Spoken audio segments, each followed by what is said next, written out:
Hey, remember this thing? The old Nighthawk? Yeah, I can't even remember where I left off with this thing.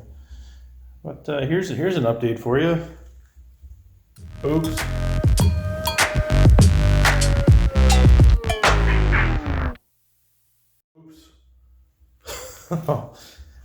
This has not been going to plan at all.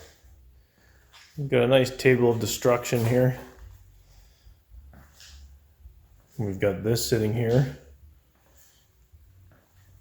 Nice little engine stand I built for it though, right? That's not bad. So what's happening now? What the heck got us to this point? Well, let's go take a look.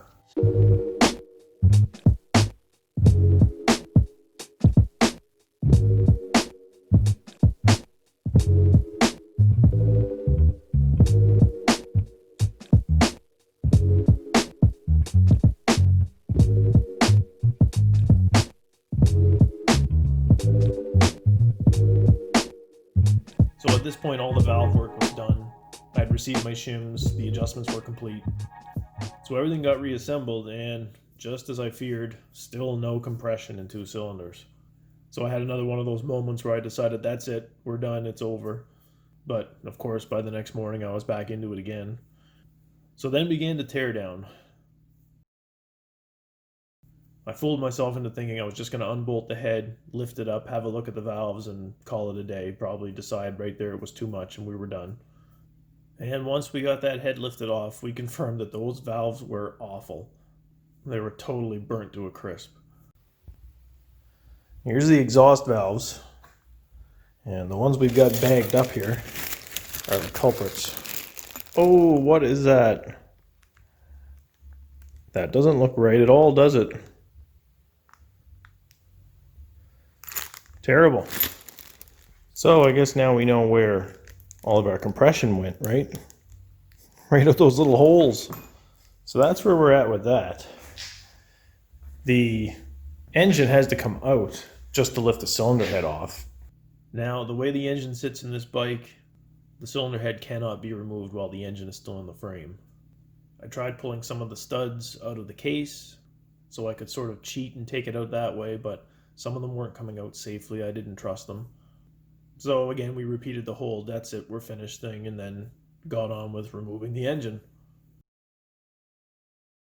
Another excellent design by Honda. So pulled the engine, pulled the head, started cleaning things up here, got the valves out.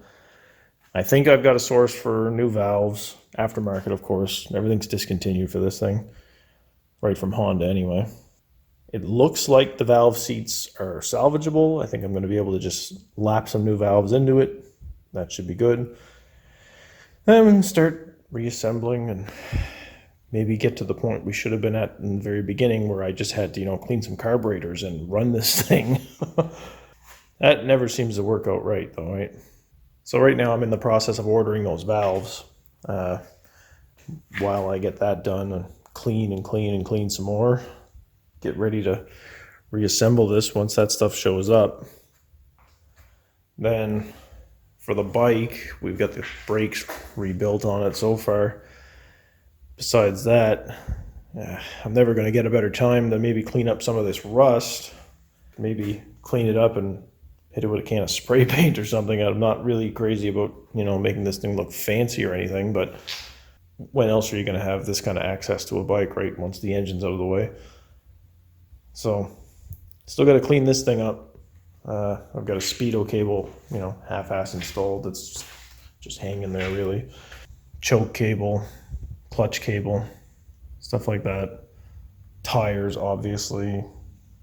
Chain. Miraculously, the chain didn't seize while it sat in a shed for 15 years, but, I don't imagine I'm going to be able to run it. It's not in that good a shape.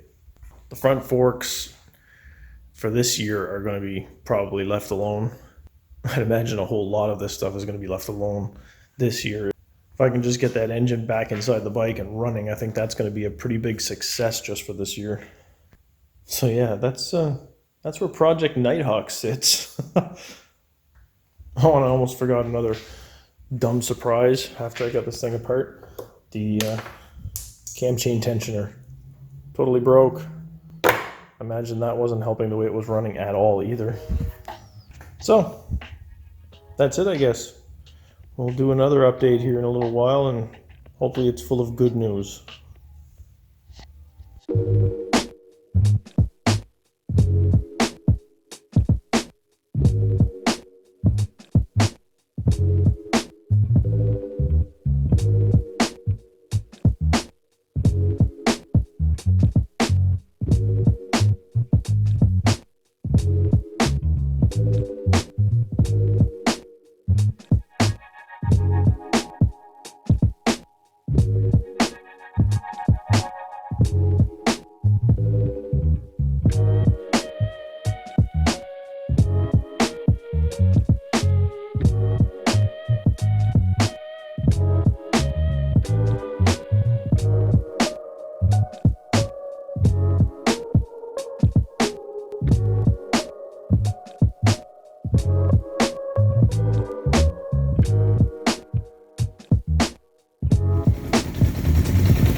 Hands-free even. Just idling. Carb's not even synced or nothing. No airbox. That's a good sign.